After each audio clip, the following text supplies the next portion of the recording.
Big J ಮಾಧ್ಯಮವನ್ನು ವೀಕ್ಷಿಸುತ್ತಿರುವ ಎಲ್ಲ ನಮ್ಮ ವೀಕ್ಷಕರಿಗೆ ಬೈಬಲ್ ಕ್ವಿಜ್ ಕಾರ್ಯಕ್ರಮಕ್ಕೆ ಮತ್ತೊಮ್ಮೆ ಸ್ವಾಗತಿಸುತ್ತೇನೆ. ಪ್ರಿಯರೇ, ಕಳೆದ ಬಾರಿ ಕೇಳಿದ ಪ್ರಶ್ನೆಗೆ ಸರಿಯಾದ ಉತ್ತರವನ್ನು ಈ ವೇಳೆಯಲ್ಲಿ ನೋಡಿಕೊಳ್ಳೋಣ. ಈ ಮಾತನ್ನು ಯಾರು ಹೇಳಿದರು? ನಾನು ಪಾಪ ಮಾಡಿದ್ದೇನೆ, ದಯವಿಟ್ಟು ಇಸ್ರಾಯೇಲರ ಮುಂದೆಯೂ ಜನರ ಹಿರಿಯರ ಮುಂದೆಯೂ ನನ್ನ ಮಾನವನ್ನು ಉಳಿಸು. Who said this? I have sinned, yet honour me now, please, before the elders of my people and before Israel. ಇದಕ್ಕೆ ಸರಿಯಾದ ಉತ್ತರ ಸಾಲ್.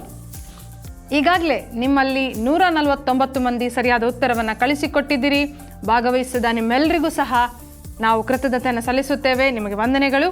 ಇದೀಗ 149 ಮಂದಿಯ ಹೆಸರು ನಿಮ್ಮ ಮುಂದೆ.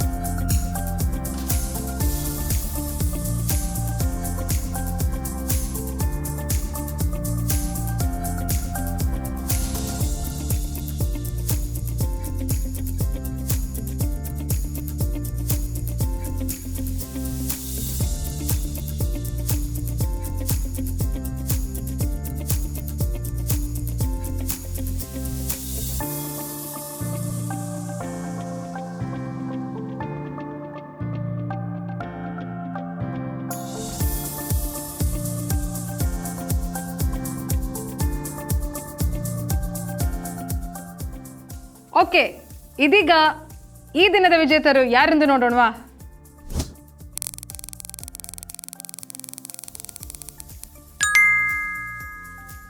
ಕ್ರಮ ಸಂಖ್ಯೆ 83, ನ್ಯಾನ್ಸಿ ಸುಚಿತಾ, ಕಾಪು, ಉಡುಪಿ.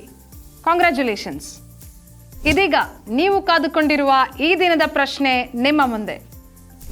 ಅರಸುಗಳ ಪುಸ್ತಕದಲ್ಲಿ ಉಲ್ಲೇಖಿಸಲಾಗಿರುವಂತೆ ಮೋಶೆಯು ಅರಣ್ಯದಲ್ಲಿ ಮಾಡಿಸಿದ್ದ ತಾಮ್ರದ ಸರ್ಪಕ್ಕೆ ಇಸ್ರಾಯೇಲರು ಏನೆಂದು ಹೆಸರಿಟ್ಟಿದ್ದರು?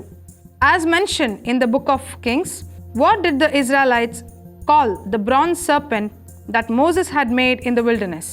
ಪ್ರಿಯರೇ, ನಿಮ್ಮ ಸರಿಯಾದ ಉತ್ತರವನ್ನು 88439877 ಈ ಸಂಖ್ಯೆಗೆ ನಿಮ್ಮ ಹೆಸರು ಹಾಗೂ ವಿಳಾಸದೊಂದಿಗೆ ಕಳಿಸಿಕೊಡ್ರಿ. ಬೈಬಲ್ ಕ್ವಿಜ್ನಲ್ಲಿ ಪ್ರತಿನಿತ್ಯ ಭಾಗವಹಿಸಿರಿ. All the best.